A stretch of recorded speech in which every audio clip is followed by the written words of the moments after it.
혼합 발효 유기질 비료의 제조 활용, 생육, 맛, 당도, 염실도, 착색 현상, 이 5가지가 있으면 농사 끝이에요. 다 돼요. 그런데 요거는 뭐냐? 퇴비하고 같이 써야 돼요. 퇴비하고 같이 쓰라고 신신당부를 했는데 요거를 한 2년 동안 해보니까 기가 막히게 되거든. 생육 좋지, 맛, 당도, 염실도, 착색, 자기가 원하는 거 다 된단 말이야. 그러니까 퇴비는 속 빼뿌리고 요놈 하는 거야.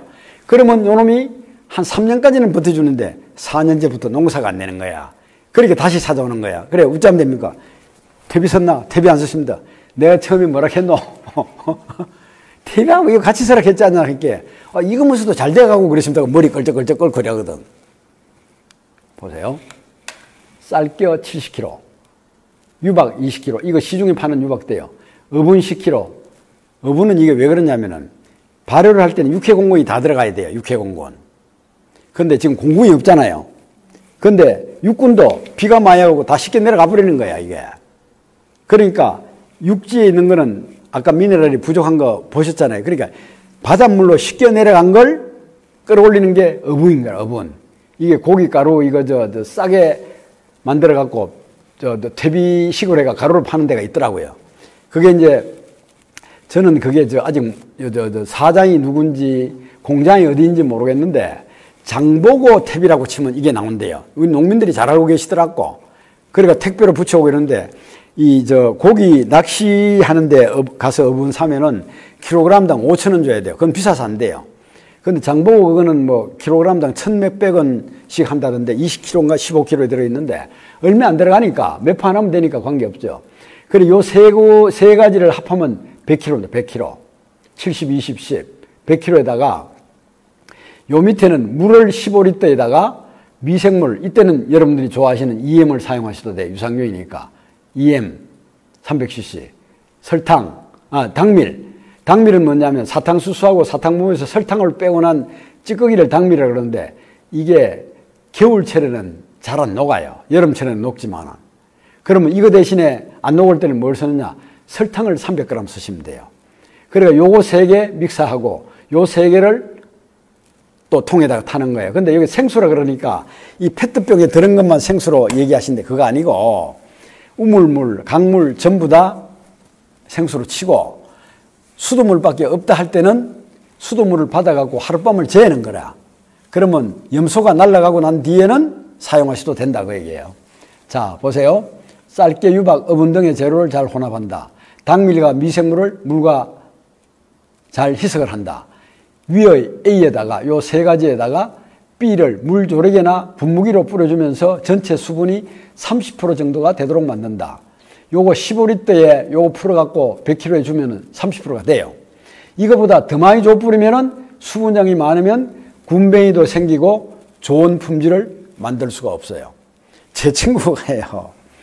이 친구도 한 10,000평 농사 짓는데 한 2,000평이 비닐하우스를 해요. 한 날 전화가 왔어. 니 어디 지나갈 때 우리 농장에 한번 들려봐라. 왜 그러니까? 아이 농장장이 말이지 어디 가서 뭘 하나 좋은 비료 배워왔다고 하면서 하고 난 뒤에는 막 냄새가 나서 하우스에 들어갈 수가 없다는 얘기야. 그래. 그래가 이제 며칠 후에 그곳을 지나게 돼가지고 가봤어요. 가니까 농장에 일을 하고 있더라고. 그래. 농장장 뭐 냄새가 와 이래 나노 그러니까 얘 유기질 비료 뿌리가 그렇습니다. 이러는 거라. 그래. 우째면 들었는데 하니까네. 이걸 어디 가서 배워오긴 배워왔어.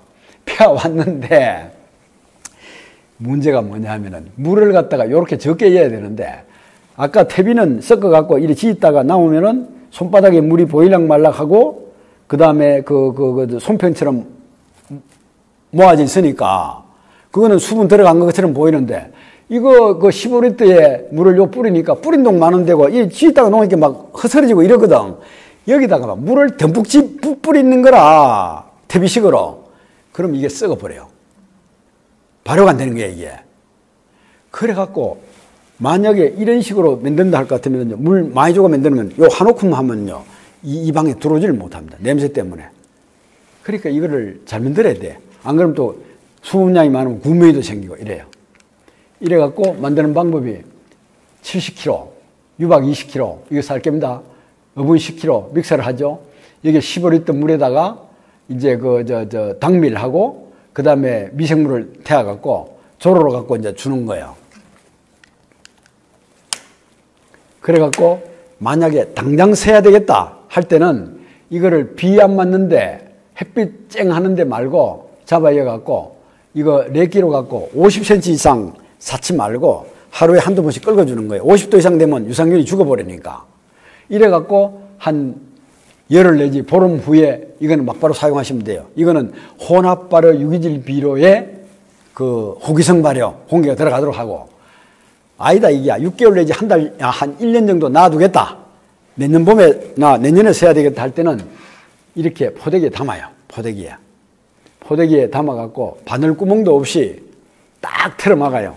틀어막아갖고 이런 데 갖다 재요. 비 안 맞는 곳에 갖다 재갖고 이제 이 제품을 만드는데, 이게 현기성 발효에 공기가 안 들어가게끔, 이게 온도가 몇 도씨까지 되면 600도씨까지 돼야 돼. 600도씨 적산 온도가. 그럼 600도씨 만드는 거는 겨울에 만드는 것보다 여름에 만들면 훨씬 쉽죠. 여름에 일일 평균 온도가 30도씨가 된다고 가정을 했을 때 20일만 되면 600도씨가 되니까 만들어지는 거예요.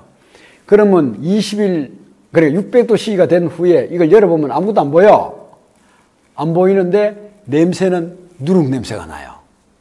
그래 이놈을 갖다가 땅에다 좀 부어갖고 물을 뿌려 놓으면은 미생물들이 이렇게 나타나요. 이게 토착 미생물, 유산균, 효모 뭐 등등 이런 게 막 나타나는 거예요. 이게. 근데 이렇게 나오는 게 있어요. 이렇게 나오는 거는 이게 뭐냐면 이게 작균이 들어간 거예요. 공기가 들어가서. 이거는 태비장에 같이 들어가야 되는 거야. 태비장에 가서 다시 만들어져야 되는 거예요. 이 작균이기 때문에. 이게 작물별 시비량, 이거는 여러분들이 보시면 되고, 이게 보십시오. 비닐하우스를 만들었을 때 나중에 작물이 끝나고 난 뒤에 잎하고 줄기를 한번 노타를 치시든지 안 그러면 뭐 그냥 두시든지 해갖고 그 위에다가 방금 만드는 거 이거를 뿌리는 거야. 혼합발효 유기질 비료를 평당 한 1kg 정도 뿌리고 물을 푹 주고 위에 차광망을 뒤집어 씌워 놓으면 이렇게 돼요. 이게 기회적 미생물이라고 그러는데 이놈들이 막 생기는 거야. 그러면 이놈을 갖다가 이놈들은 방생균 모양으로 나쁜 균들을 잡아먹지는 못하고 우리가 갈아엎는단 말이죠. 땅 밑에 들어가면은 좋은 미생물들의 먹이가 되주는 거예요, 이게. 그러고 아까 재배하고 낳는 이 오이라든지 이런 것들의 위에 연한 싹, 신초 뭐 이런 거 가지 이런 걸 분해를 시켜준단 말이에요. 그러면 토양 소득이 제대로 되는 거란 말이에요, 이게. 좋은 미생물이 많으니까 병균들이 못 달라드니까. 그런데 가지라든지 이런 거, 리그린이 생긴 거는 유산균이 이행 같은 게 분해를 못 시켜요. 이거는 태비장으로 가야 된다, 그 얘기야. 그러니까 균들의 사용처가 틀려요, 이게. 용도가. 그 다음에 태비차와 액비의 제조 활용. 이거는 여러분들이 앞으로 두고 오래 좀 하셔야 될 거예요. 뭐냐면은 태비차는 문자 그대로 태비를 잘 발효시킨 걸 갖다가 물에 녹아갖고 차를 만드는 거야. 둥글레차 이런 식으로. 근데 이거를 제가 사실은 한 30년 전에 좋은 태비를 만들어갖고 이 농장 할 때에 그때 그 일부를 하다가 그 뒤에 이제 이 태비차 활용을 안 했는데 요새 이놈이 뜨더라고요, 요새. 그러니까 여기에 이제 이런 내용들은 여러분들이 쭉 읽어보시면 다 여러분들이 이해를 하실 테고, 완숙 발효 태비를 집어넣었을 때 물 500리터에 5 내지 10kg 넣어갖고 24시간 내지 48시간만 우려내셔야 돼요. 왜 그러냐? 이거는요, 완숙 발효 태비는 호기성 발효를 시켰단 말이에요. 호기성 발효. 공기가 들어가게끔. 이럴 때는 어떻게 되냐면은 하루에 몇 번씩이라도 수시로 저어주든지 안 그러면 불화를 달아갖고 공기가 들어가도록 산소 공급을 해주셔야 돼요, 이게. 근데 희석 배수는 우려된 원액을 그대로 땅에다 관주를 하는 거예요. 하고 반드시 이 완숙 발효 태비에 이 수피가 톱밥 나무 종류가 들어갔을 때는 나무가 들어가든 안 들어가든 반드시 60도씨 이상에서 1개월 이상 고온 발효를 거친 거를 사용하라는 얘기야. 왜 그러냐?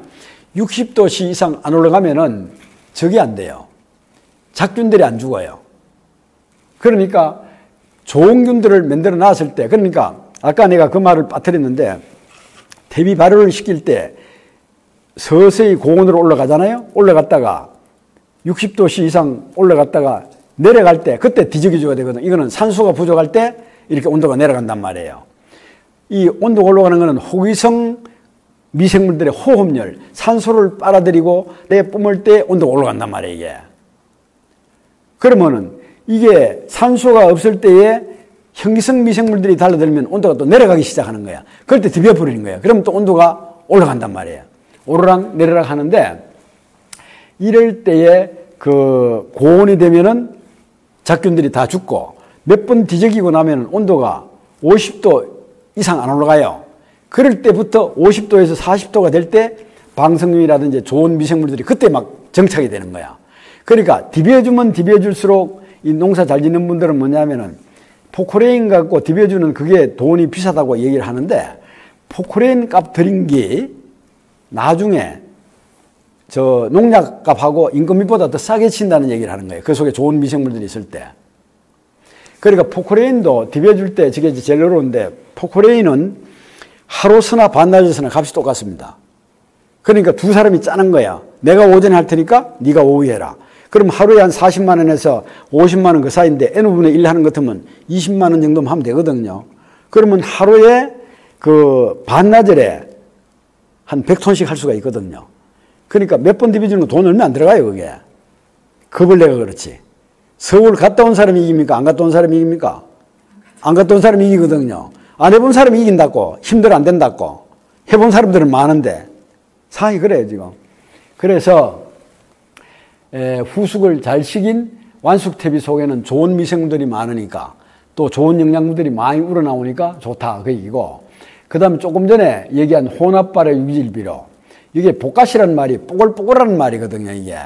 땅을 뽀글뽀글하게 만든다, 그 얘기야, 일본말로.